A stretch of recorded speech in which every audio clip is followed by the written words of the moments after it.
You're listening to the Vint Wine Podcast, where you'll hear interviews and stories from around the wine world. From writers and critics to winemakers and sommeliers, we'll explore the people and businesses who are instrumental in shaping wine culture. Enjoy the show. Hey everyone, welcome back to another episode of the Vint Wine Podcast, a production of the Vint Marketplace, your source for the top wines and spirits of the world at vintmarketplace.com. As always, I'm joined by Billy Galenko. How you doing, Billy? Doing very well. Excited to dive into the world of California wine today. Yes, I mean, we interview a ton of producers in California, or we have over time, but we're getting a real primer on the region and the wines of California today. Yeah, our guest, Elaine Chukan Brown today, and we'll get to a little bit more on her in a bit, wrote a really interesting book, The Wines of California. And what I like a lot about it is you guys have heard me talk about the history of California wines for a long time. She really gives you a deep dive into almost, it's not quite decade by decade, but from the very beginning all the way through the 70s when it took off with the Judgment of Paris and up until modern day, and then kind of highlighting different producers who represent each region today. It was a really cool journey and a perspective that I hadn't really seen prior to this book. Yeah, and a talented writer as well. And so the material is laid out in a way that, is both exciting, narrative driven and accessible versus encyclopedic reference book, although it can be used as a reference, right? Or it's supposed to be used as a reference. So for sure. Yeah, you can tell she has a background in writing, and she was in philosophy. You can tell she's definitely been communicating via the written word for a long time. But before we dive into a little bit more about Elaine and the book, I wanted to touch on the news this week, and the news won't be extensive. It's not an article that we pulled from the Vint Marketplace news. It is an announcement about our Vint Marketplace. We have launched, actually just as a company, a Facebook group called Wine Enthusiasts and Collectors. Basically, what we wanted to do is create a space for our whole community, both the podcast community and the marketplace community, to come together and share the passion for wine. We will have like Vint updates, like new podcast episodes and certain updates on containers coming in from Europe and stuff. But another main part of the platform is just to give access to us. So I'm in there posting wines that I'm drinking on the weekend. So if you see on the episodes where I talk about I had this cool thing or that cool thing, I post pictures of that in there. And we're really encouraging our community to share as well. So it's something that we've been wanting to do for a while to give us a little bit more access to actually interacting with everybody that listens to us on a regular basis. Yeah, and it's cool being able to see what other folks are drinking, because I know that we have people listening to the podcast, for instance, who are in hospitality or who are just enthusiast collectors, people from all different backgrounds in drinking and enjoying wine. And so it's cool to see what everyone else is discovering, because you're not always drinking wines from every region all the time. Yeah. Hopefully it will be a good tool there. I'll be posting in there some more, or I'll start posting in there upcoming as the group continues to kick off, and hope to see everyone over there. Yeah. So again, it's called Wine Enthusiasts & Collectors. So Wine Enthusiasts and Collectors. It's not like Vint branded. It is launched by us and run by the company. So there are other people like our CEO, Master of Wine, Adam LaPierre, will be in there. We'll be doing some Q&As as well over time, and hoping to, just share more with our community and answer questions that you may have, and just deepen the experience of our wine sharing together. So really excited about that. Yeah, and maybe we'll even be able to highlight some of the producers and wines that, like you said, that we talk about in the podcast as well, which will make it easier to find some of the things that we talk about, some of the wines that are mentioned, some of the producers that are mentioned. Yep, for sure. So with that, everybody go sign up. Even if you're not going to on an active user basis, if you want to just sign up to check in on what's happening, just join the group and you'll get little updates along the way. But for today, we'll pivot back to Elaine Chukan Brown's book, The Wines of California. Again, what was really cool, sometimes when we have these authors on, people are launching new books and we get like a little preview of it. They were able to actually send us the full PDF of this book before it was actually available to the public. So we had some time with it, got to look through and really see it in its full glory. The certain really detailed maps, other profiles. It's a beautiful book, and it was really nice. We were actually able to get a nice deep dive prior to our conversation, which was awesome. Yeah, Elaine was better at jancesrobinson.com. She's written for Decanter, She's written for Food and Wine or Wine and Spirits magazine, I believe. And then she also contributed actually to 2 versions of the Oxford Companion and the World Atlas of Wine, and among other sort of reference volumes for wine. So this is right up her wheelhouse, and it was cool to see such a concentrated in that it's just California, but broad in that California is massive, and the variance in wine growing regions in California is extremely wide as well. And so there's certainly no lack of rabbit holes that you can go down by digging into Elaine's book, and it was cool to have her come on and pick out a few of the stories, moments, and insights that are still standing out to her as someone who worked on it, obviously, for a long time. We get into our interview with Elaine. Obviously, check out the Facebook page that Billy and I were just talking about. We'd love to see you in our community. And also check out our online wine and spirits store. That's vintmarketplace.com, where you can find all of the cult classics from Barolo to Bordeaux, as well as niche producers that your favorite somms are drinking. We have one of the largest selections of inventory in the U.S. and some of the most competitive pricing for enthusiasts and collectors.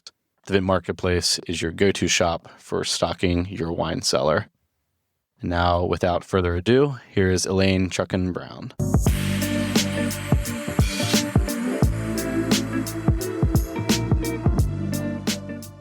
Hey, Elaine, thanks so much for joining us. I appreciate your time. Oh my gosh, I'm so glad to be here with both of you. Yeah, would love to hear a little bit about your journey into wine, wherever you mark the start of that, and then your publishing or your writing roots, and then we can go in any direction that feels right. But yeah, it's great to have you here. Thank you so much. It'll be fun. Yeah, so tell us just a little bit about what captured your interest in wine early on. Where would you mark the start of that journey for you? I grew up in Alaska, and wine wasn't really on the table, so to speak. And it just didn't, there was a little bit that got up there, and there were a couple of fine dining restaurants that definitely had wine lists, but it wasn't just out in the community like it is in some other areas. But even I always had this sense that wine was one of those things that you learned to be a well-rounded person that had learned about culture. Because we did get TV in Alaska, at least in some parts of it, and there was always somebody with a glass of wine, and they were like the really sophisticated person in the show. And so I had this sense that wine was important culturally. But then when I was 19, I had gone off to university, and I came back to visit at one point, and my dad called the whole family together. He would do these pronouncements every once in a while and get all of us to sit down so he could tell us something. But it was always something really important, like he was thinking about changing jobs, or he needed to do something on the house, something really big deal. And this time he called us all together and he sat us down, and I'm thinking, dear Lord, are we going to move? What's happening? And he says, I've discovered Pinot Noir. I'm thinking, what? Like, we just had to have a family meeting because what is this? So it was like clearly really important. So I got curious about it at that point. What on earth has happened that my dad sees this as so significant? So I just started paying attention to it at that point, and that kind of started my curiosity. And then I have the classic moment where first a friend poured me a glass of Chianti, and I was like, oh my God, red wine can be good. And then a little bit later, a friend got a bottle of Premier Cru Burgundy, and as soon as I smelled it, I got it. I was like, oh God, that's why people love wine. It's just like instant. And so that kind of started. And at that point, it was still just me being fascinated and wanting to understand something. It took quite a while for me to actually decide to see if I could work in it. So from those early days, were you studying writing already? Like, obviously we're here to talk about your new book. Did you transition from a publishing background first, and then you got into writing that way? No. So when I was 8 years old, somebody gave me a Ramona Quimby diary as a birthday present.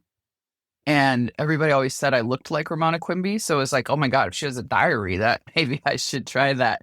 And I didn't even really understand what a diary was supposed to be for, except that you put writing in it. But I almost immediately was like, this is the thing.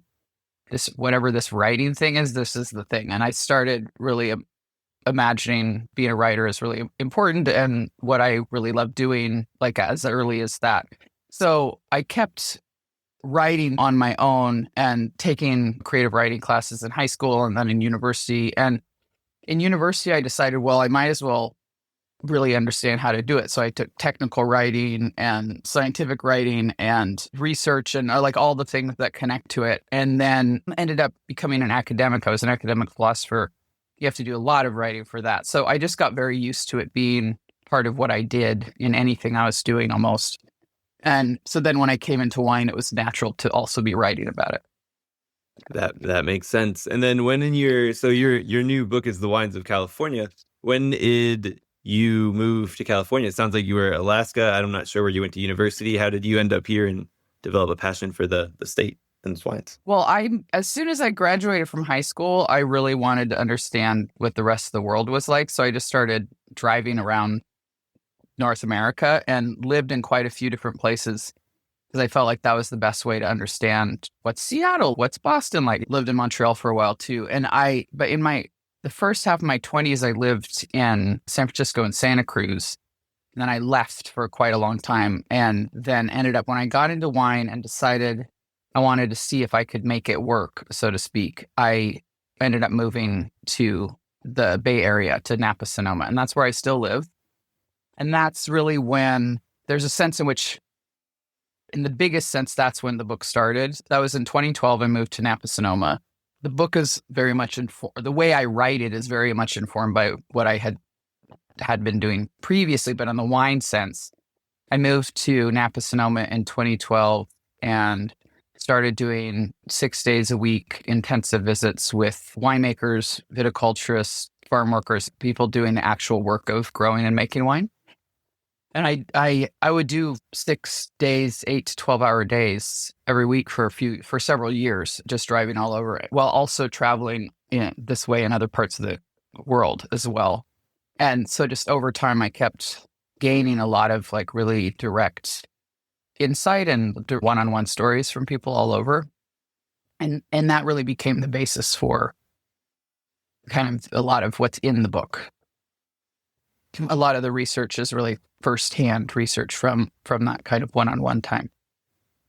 Yeah, I mean, there's nothing like obviously being on the ground there. And I think it's interesting that you have the perspective of, like you said, having lived a bunch of different places. And so I'm sure during that time you experienced the wines of Napa and Sonoma in one way, and then you moved back. What could you maybe describe, like, what do people not know about life living in and around that place that most wine drinkers like never experience, that sort of on the ground, in-depth experiential living? Yeah, so here in California, you mean? That's right. Yeah, like living on the ground in Napa, Sonoma, and among all of that versus seeing it as an ethereal place outside of. It's really wild because there's so much flash here, especially in the Napa side. And I moved here in 2012, and when I got here, town of Napa actually didn't have a lot in it. There was a coffee shop, a running store, and an Indian food restaurant in downtown Napa. The Indian food was great, and there was Henry's, the one dive bar. And that was downtown Napa. There just wasn't very much there. And the reason was because the town of Napa is in a flood zone. And so the Napa River, it was traditional, like at least once a decade, the Napa River would flood into what's downtown Napa. And so you can imagine you're not going to invest in big businesses there. And that's part of why Yountville, just up the river, became the epicenter of fine dining in Napa Valley. So anyway, in the time since 2012, though, the Army Corps of Engineers, this is all stuff I bet you didn't realize you'd have to listen to today, but the Army Corps of Engineers spent 10 years creating this river flow project that there's now this beautiful park in downtown Napa. And in the winter, they can close these 2 gates on either side of the park. And if there's a big rainstorm, the park fills up with water instead of the town. So what's happened is since 2016, when the project finished and we had a huge rain winter and it was demonstrated that the project worked, tons of investment has gone into town of Napa now. So if you walk around town of Napa now, there's a Tommy Bahama store. I don't understand who's wearing these clothes because I don't see them anywhere. And an Anthropology and like just all the big stores that you see in any like sunny town. But because I moved here earlier, there's a sense in which I'm always seeing this other part of Napa that it hasn't always been this flashy place. It hasn't always been this like destination place. And it was seriously like if you were a tourist, there was no reason to go to town of Napa until that project of the river finished. And so part of me is like always aware of that, because there's this sense that by living here, and especially living here over a period of time, I'm interacting with the everyday parts of Napa.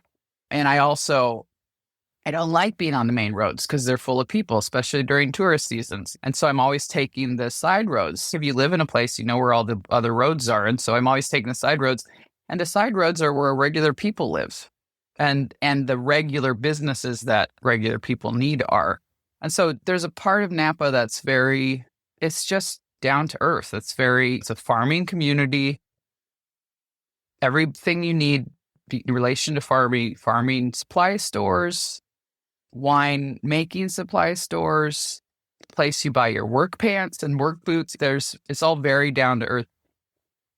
And then on top of that, and outside the areas where so-called regular people live, there's these palatial wineries. And the one main road you drive down and it's winery, vineyard. So I think when you come from the outside, Napa Valley is legendary. I travel all over the world, and like in every direction, and no matter where I am in the world, people have heard of Napa Valley if they know about wine. It's legendary, like you said, and yet it's also a farming community, and that contrast I think is fascinating. Yeah, for sure. And I think, speaking of contrasts, I'd like to pivot, I guess, a little bit further. One is you're the co-founder of the Diversity in Wine Leadership Forum. And then I'm just thinking about the contrast. It's like also the sustainability. Everybody thinks of green and those efforts in terms of sustainability. But I'd like to talk a little bit now maybe about the people, because you're obviously seeing a lot more of those on that side of the aspect. And then also going all the way back to the history of wine in California. I'd love to talk about your perspective on the people there. Being in LA, I've gotten really deep into the history of wine down here. So it's something that I think people throughout time should really kind of understand who built the industry and who is currently still making it run. Yeah, thank you. The history of California wine starts where you are. And of course, gets started kind of just over the border from Mexico near San Diego in terms of the Spanish coming in and establishing New Spain and Alta California. But when the first commercial wine industry came out of Los Angeles, and it was not until 1850, like basically 100 years later, not quite, that finally Sonoma started to get some vines. And Sonoma, in a big sense, was the first fine wine region of California. But the first wine region of California was the LA Basin, which I think is remarkable, and a lot of people just don't realize that. But what happened in the Mission era, and then going into the beginning of commercial wine in the area under Mexico, and then even the early years with the United States, it was actually indigenous laborers that were planting vineyards, figuring out how to get water to them, making sure the vines were healthy, harvesting the fruit, and then making the wine. Like the indigenous people of California were the first viticulturists of the state. And then when Mexico won the War of Independence and Alta California became part of Mexico rather than New Spain, it was still the viticulturists that were established, the indigenous people. They were the ones that had the know-how to keep growing the vines. And then that became true when the United States came in as well. Very quickly after the United States came in, though, we started putting people on reservations, and at the same time, a smallpox epidemic came through. And so the indigenous population dropped significantly. And then the Chinese laborers had been brought over in order to build national infrastructure. The railroad was one of the primary things that's talked about. And so as indigenous laborers disappeared, essentially, Chinese laborers came in, and then we made agreements with Japan, and then we had won the war against Spain, and the Philippines were now part of our nation. So that people from there were coming in. So there's just been this wave of laborers for being people of color, except for that first period with indigenous people, it was always immigrants that we welcomed in because we needed people to help us with our work. And so I think it's interesting to remember that California has a wine industry, but the nation as a whole and agriculture across the board in the United States, and especially here in California, has always depended on having this kind of other labor force, so to speak, and that we have to come in to help. And it's an interesting, unique history of the state. And it's also interesting because part of that is there's also this perennial worry about having so many so-called outsiders. So we've always had this tension of, well, we need people to help us do the work we need to eat. But also now there's more people here. And that tension has been persistent really since the founding of the state of California. Yeah, and I think so on that point, even up to modern day, that's where the sustainability aspect of being a sustainable winery and your people, it's not as straightforward as just like a company that maybe has 5 workers who live right there and you need to just take care of them all the time. I think it's way more dynamic. Yeah, absolutely. Even just that little quick history I just gave, right? Like for the wine industry to become commercial under Mexico and then continue under the United States, they needed the people that knew how to do it. I think sometimes because we just talk about, people that do farm labor, when you just call them farm laborers, they don't sound like people. They just sound like people that labor. And we forget that actually it's a skill that you have to learn. And so when we were trying to create a wine industry here in our founding history, we needed the people that knew how to do it. And it happened they were the indigenous of the state. And all these waves of immigration, the agricultural workers have a knowledge that's irreplaceable. You can't simply get new people and expect it to go immediately. And so now if you think about what that means even if you just think business, like let's set aside the environment part, you just think business, to sustain your business, you need the people with the know-how to do the work of your business. And so in the wine industry, it's the people that know how to grow and cultivate the vines and then harvest the fruit and then make the wine. And so these laborers are not just put a new one in, take one out, put a new one in. They're like people that develop skill over time. And you need those people to keep that know-how around to sustain your business. But then as that immediately pushes us into the land question though too, because part of what it means for a farm worker or a vineyard worker to have know-how to grow food or wine, what they know is looking at a vine and seeing what it needs, looking at the soil and seeing what's missing. And so immediately it's people that are sustaining not just your income, but also the viability of your crop, the grapes, in that place. So you can't separate the business success from the environment's health or well-being. And both of those are actually dependent on the people that are taking care of it as well. So the human know-how is what makes the whole system sustainable, which means we have to take care of the human know-how. It's the people that are making it work.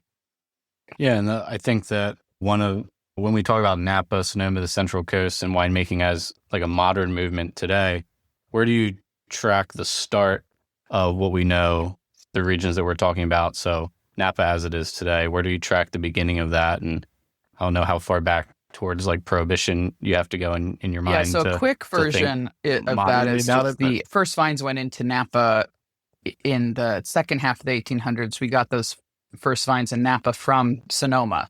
So the first vines in Sonoma came in around 1850, and then a decade or so later, we give some to George Yount, who plants them in Napa Valley next to what is now Yountville. But in terms of the modern industry in Napa Valley and what it is today gets started, it's really the end of the 1970s. And there's this huge influx of people that want to have a more agrarian lifestyle that come into California or move out of the city centers of California into the countryside. But there's also this weird period in American history where banks are looking for new forms of investment and actually recommend investing in agricultural land, especially vineyards. There's this in the 1970s, there's multiple bank-based investment reports that predict that one of the highest growth industries will be vineyard land, growing vineyards. They just see it as this permanent upward growth in terms of investment return, which of course we know that's not how vineyards work at all. But the combination of this time period in the United States where people want this more of nature lifestyle with this recommendation that vineyards are going to make you a lot of money mean all of these families like leave Los Angeles and leave San Francisco and come up and buy land in Napa Valley and Sonoma County as well. But you really see it happening in Napa Valley, and they start growing vines. All these people, they don't know what they're doing. They haven't done this before, but you get this like early moment in the 1970s where people are trying it out. They want to make it work. So that then it takes minimum 3 years for your vines to establish and get fruit. So now if you roll that forward, they're starting to buy land and plant in the 1970s. By the end of the 1980s, we have nowhere near as big as it is now, but we have a big enough wine industry that Napa Valley really starts to take hold. And then we have things like Robert Parker becomes the leading voice in the world. People start buying what he recommends. At the end of the 80s, he's suddenly really interested in Napa Valley. And so and then also at the end of the 80s, we have an economic boom. So put those things together, just the right time. People's vineyards are ready. Robert Parker starts liking Napa, and we have plenty of money in the country. And so boom, Napa Valley through the 90s just explodes. And that's the beginning of it becoming what it is today. And then from there, how did, and based on what you've read, the rest of the different regions that have now gained some prominence start to gain a little bit of traction? I know there are some that are still emerging, some that are pretty well established by now. How did that kind of go?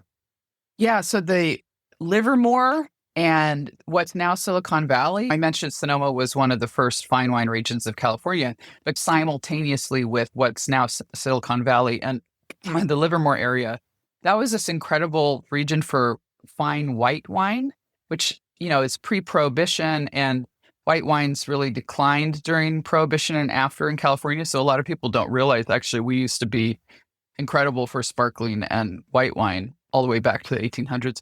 So some regions like that have been established for a while. The Sierra foothills, of course, people start planting because of the gold rush. And then if you're coming down from the Sierra foothills and you want to come into San Francisco, which was the financial center during the gold rush, well, you're probably going to need to stop somewhere in the middle. So Lodi gets going around that time as well. So there's this huge growth push because of the gold rush and then through the several hundred years after. But then some of the other parts of California, they don't get going until kind of the 1960s, because in 1960, Winkler, a researcher at UC Davis, and Amarine, another researcher at UC Davis, they released this growing conditions prediction report. And they recommend that there's several new parts of California that haven't been planted to vines that they think would be ideal. Anderson Valley is one they recommend, and they say for varieties like Riesling, Gewürztraminer, Chardonnay, Pinot Noir. Well, guess what? That's exactly what's there now. And then at the same time, they also recommend, they say this elevated benchland along what's the name of the river? The Salinas, like this elevated benchland above the Salinas River in Monterey County, which now is Santa Lucia Highlands. So both of those actually get started because of Winkler and Amarine's recommendations in this 1960s report. And then similarly, that kind of perspective, these sort of extreme windy cold places actually do grow wine. So you start to see people hunting out those areas themselves. So Edna Valley starts taking hold. All these little windy valleys in the central coast start getting planted because people have learned from Anderson Valley and Santa Lucia Highlands working that these other areas work too. So you see this slow expansion into kind of colder, more extreme parts of the state at that point. What would you say? So I guess So that would put Santa Barbara into that kind of camp. Obviously, that was accelerated by Sideways. Paso's kind of coming on the scene. Not kind of. It's very well established, I guess, at this point. What would you say are the next, and we can talk more about the other regions too, but I'm just kind of curious now. What would you say are on the cusp and maybe a little bit underappreciated right now, or maybe emerging? Yeah, well, Santa Barbara County and Paso Robles, of course, have vines because they're right on the Mission Trail. So they get vines early, but they're not super developed. And then, like you're saying, they come in later. It's like they return again. Both still have some really old vines from the end of the 1800s, Paso Robles more. But then, and like you said, my God, Sideways comes out in 2004 and Santa Barbara County explodes for wine and especially Pinot. Other areas, though, I keep saying this, but I really think Monterey County as a whole makes an incredible range of wines that over deliver for their price. Sometimes when we say wine has value, it sounds like we're disparaging it. But especially today, if you think about the economic challenges we're having and the sales challenges the industry's having, the wines that are awesome and less expensive, those are some of the most important wines anywhere. Right? Any part of the world. If you want to keep an industry going, you need the thing that's awesome and affordable. Monterey County has so many just really delicious wines in a whole range of styles that are affordable. The other place I keep recommending too is Lodi, because again, there's this huge expanse of style. There are people that really love big, bold, broad-shouldered red wines. You can get those in Lodi, but you can also then you just come a little further west and the vineyards all the way on the western side of Lodi, they're really cold. The whites are high acid and racy and mouth-watering, and you have everything in between as well. And Lodi has so much experience with growth. It got going during the gold rush, like I said. There's so much experience and history there with farming, and that really comes out in the willingness to do things and deliver solid wine in Lodi today. I should also mention, you were saying you really enjoy the history of wine in Los Angeles, and there's a return, not just in town of LA, but this whole extended basin and surrounding areas. I really have loved watching that. There's this sort of reclaiming of old vineyards in Cucamonga.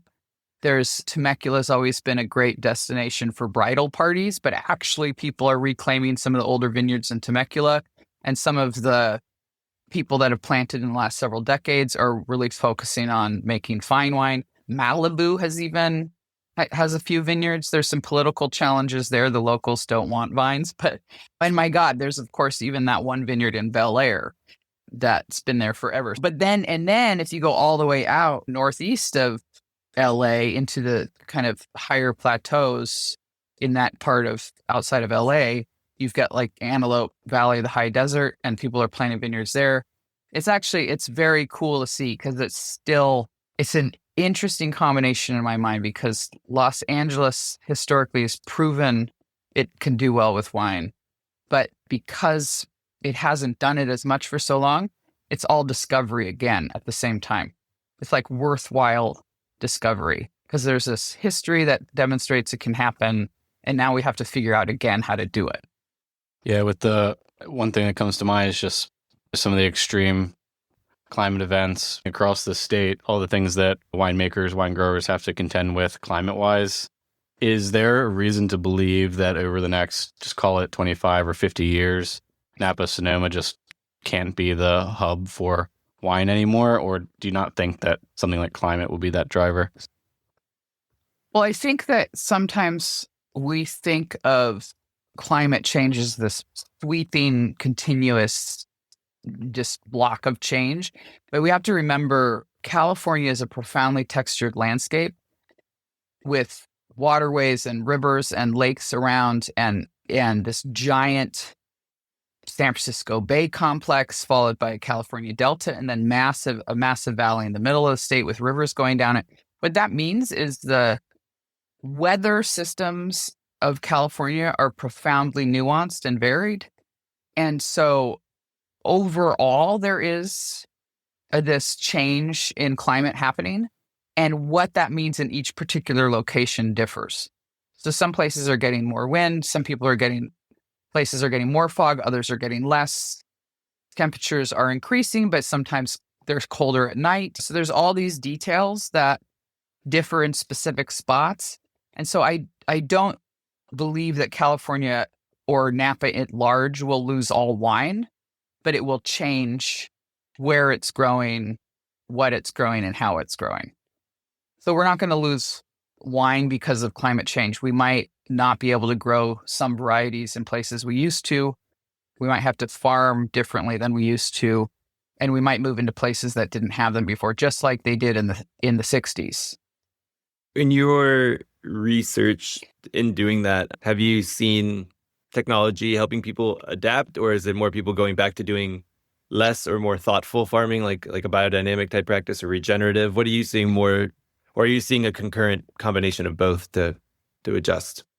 Yeah, it's absolutely. I've seen both increasing, and some producers are using both, and some it's one versus the other more. But a lot of what's happening now is this kind of move towards permanent cover crops. So if you just think about the dynamics of soil and sun, right? California, not everywhere, but most places, California has darker soil just because of the rock, the parent material that we have here, right? So the soil will be this brown or reddish brown, and we already know darker colors absorb sunlight and absorb heat, right? So if you just think literally about the temperature of the soil, the darker the soil, the warmer it's going to be. And if you're already in a warming environment, heating up your ground is going to be a problem for your plants. But plants on the ground cover that soil, but because the plants need their own moisture, they also create this kind of cooling effect. So if you have permanent cover on your soil, the soil stays cooler, which reduces the stress for the plants as well. So where there's a return to permanent cover crop, and you could also say it's called no-till farming. So you're not turning over the land between the vine rows. So that's a kind of long-established practice. If you think about what growing anything would have been like before tractors, you're not going to spend all your time exposing all the soil because that's all going to be done by hand. That's ridiculous. It's too much work, right? So there's a kind of return to that mindset. Let's only do what's needed. We're going to absolutely do what's needed, but we don't need to do all these extra things. And actually, if we leave the soil covered, we reduce the workload, which saves us money and time, but it also keeps the plants healthier.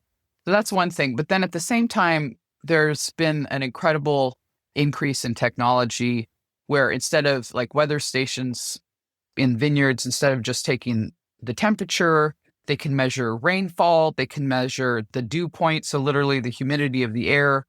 And then you can have sensors that also keep track of sort of the sap flow in a plant, which is really just to notice if it's dehydrated or not. And so people are able to make clearer decisions on when to do certain types of farming to support the vine. Well, because of the technology and the insight it's giving, well, at the same time, people are also reducing the farming practices that just actually aren't needed. I find all of those like the level of detail that you can get out of a vineyard nowadays is insane. Yeah. So fascinating to me. Cool. Well, so you do cover the whole state. You give great background and insight into each region. There are certain producers that you've highlighted throughout. How did you go about selecting those? And maybe could you talk about a few from different parts of the state?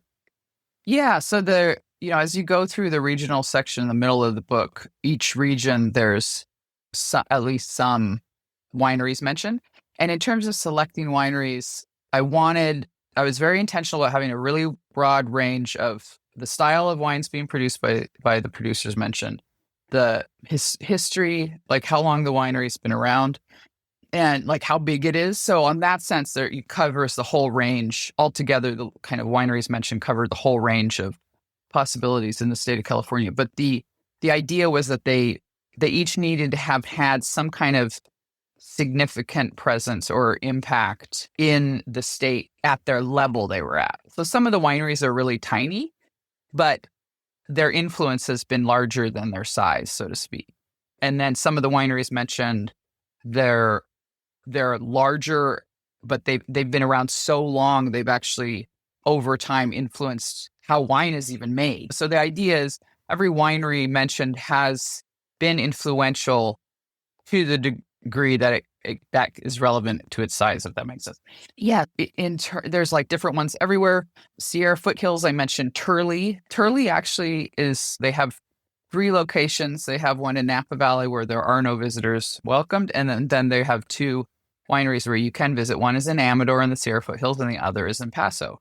And so I had to think about, well, where do I put them? And I put them in the Sierra foothills section because they're one of the really significant wineries of that region, and they have helped preserve and keep and restore some of the state's oldest vineyards.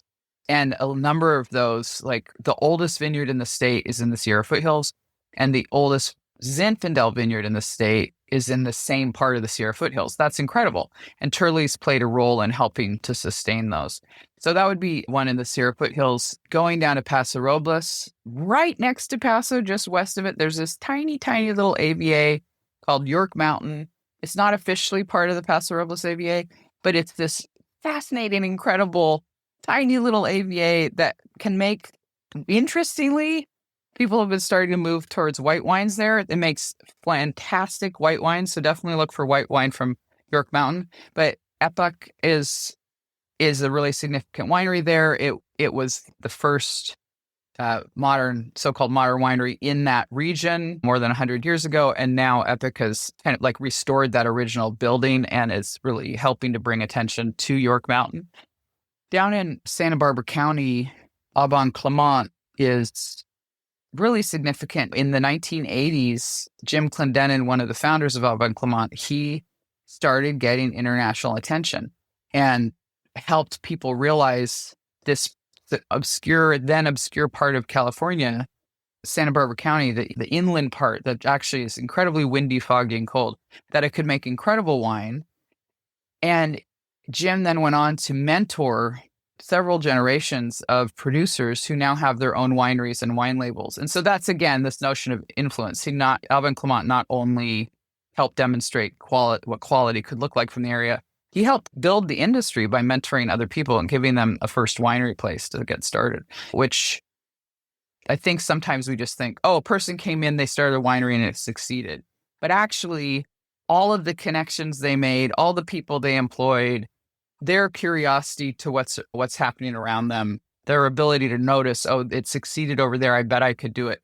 That's what brings success. And so Aubin Clement, I think, is an important winery to mention because it's helped build the industry in so many ways. Those are great examples. I wasn't going to think about Epic as part of that mix too, but yeah, I actually have one of their bottles in our fridge right now. I think that's an interesting way of looking at it, because I think a lot of these books in the past have been basically like who's the most famous or most expensive in these regions. And I thought it was really interesting how you peppered a lot of these in. I know the ones that you mentioned just in my area here, like the Angelino Wine Company. And then we've had Byron Blatty on the podcast. And then Herman York was just one of my favorites down here. So I thought that was cool because it was just like, I used to work for the Rebely family and they are old, but I think some of these other ones are just unique to the area and really working with fruit from down here that I think is really cool. Well, and the 3 you mentioned, like they've in very different ways, they've helped help people realize that there's wine happening there again. The 3 of them make very different kinds of wine. I think they're all like smackadoo yummy, but they're bringing attention to the area in very different ways. Byron Blatty is like actually trying to grow, and you got started wanting to prove Malibu could make Cabernet, and it's been now shifting the interest in style and approach.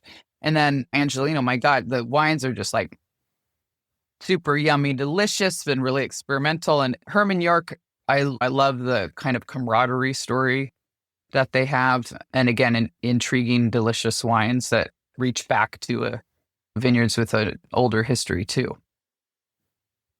Cool. Well, as we get closer to wrapping up here, I think one question I was thinking about is when you're looking back on this book and our questions we shared with you before, it was like 10 years, but looking back 5, 10, 15 years, what do you think would be still the same and a consistent through line that's featured in your book? But what do you think will be different as well if you were writing this book again in 10 or 15 years?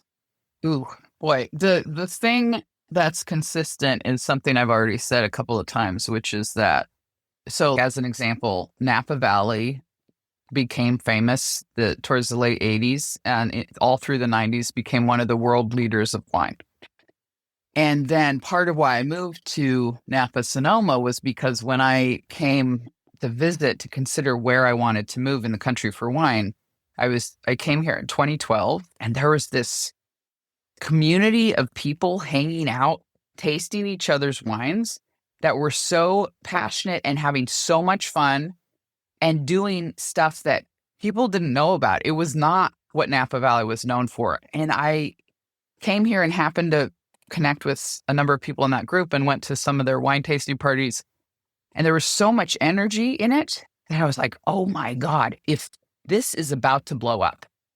Outside of here, no one even knows this is happening. And this is about to blow up. And if I move here, I'll get to see how that happens. And sure enough, it was Matthias, Mossicon, Jolie Lade, Rhyme. I could keep naming, Arno Roberts. They had been around already, and some in the know people knew about them. But they're like who people think of for California wine now. That's incredible. And so part of why I moved here was because they were already here, but I was like, this is about to become a thing, and I want to watch that happen. And that's a lot of newer generation wine lovers, those are the wines that they look to.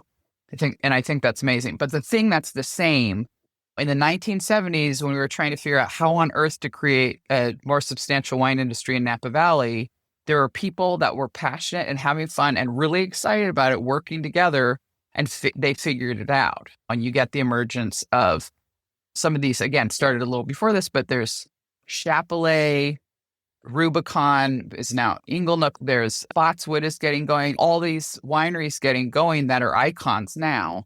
Just like when I moved here in 2012, there were wineries then that are icons now. And I really love that. If you look through the history of a place like Napa, it's famous, but there's these kind of 15-year turns that it's like a new camp becomes the icons. And I find that fascinating. So going forward, though, in terms of what'll be different, it'll still be a group of people that come together to figure out how to make it work. That's what will have established whatever the wine industry here is in 15 or so years. But the kinds of challenges they're answering will be a little different, right? So as we already mentioned, we do have climate change. So the wind patterns are going to be different. The way fog moves will be different. That means different varieties will grow well because some vines do well in wind and some vines don't like fog. So where that's going will change. We've been having an increase in wildfires. We've also thankfully been improving our ability to prevent them and to stop them, but that'll still be an ongoing tension. It's not entirely new. California's always had a wildfire season. And then the market's totally different. And that's the part that I think is a lot harder to predict. And I think sometimes we think, oh yeah, no, these people started growing Cabernet here this way because it grows well there. And that's never enough to explain it. It's also, yeah, people got really into Cabernet. Cabernet is the most planted variety in the world. So if you grow Cabernet where it can grow, you're going to do well. But if it was Petit Verdot that everybody wanted, Napa Valley would be Petit Verdot. Right now, we just have some of it. So where the market will go in 15 years, I can't say. I can say people are getting way more into racy white wines. Right now, at least, I think white wine sales are going to keep going up, and vineyards are going to be shifting towards white varieties. Vineyards are also shifting towards like lighter red varieties. Cabernet is absolutely here to stay, but there's interest in more midweight reds. Parts of the state, like Central Coast, people are getting into more Vedra. For example, inland Mendocino, Carignan keeps getting more popular. In Napa Valley, there's been a surge of interest in Cabernet Franc.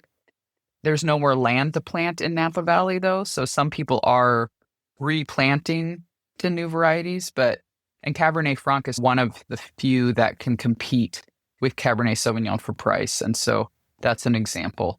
Those are some of the things that are happening now. I do also think that California has the greatest range of styles of wine that it's ever had.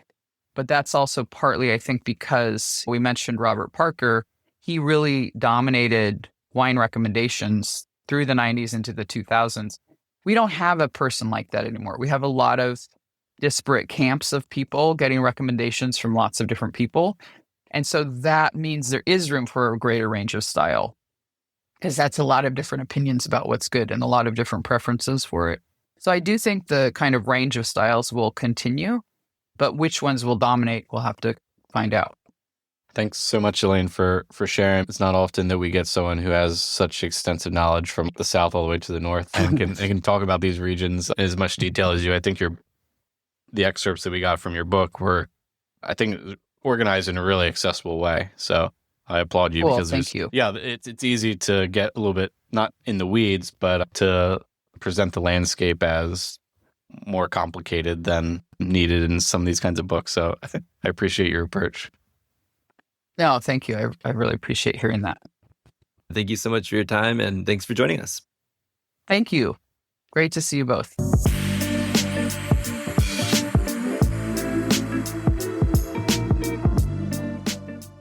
All right, that was our interview with Elaine Chukan Brown. Everybody should go check out her book, The Wines of California. And after you do that, go post a picture of it in our Facebook group.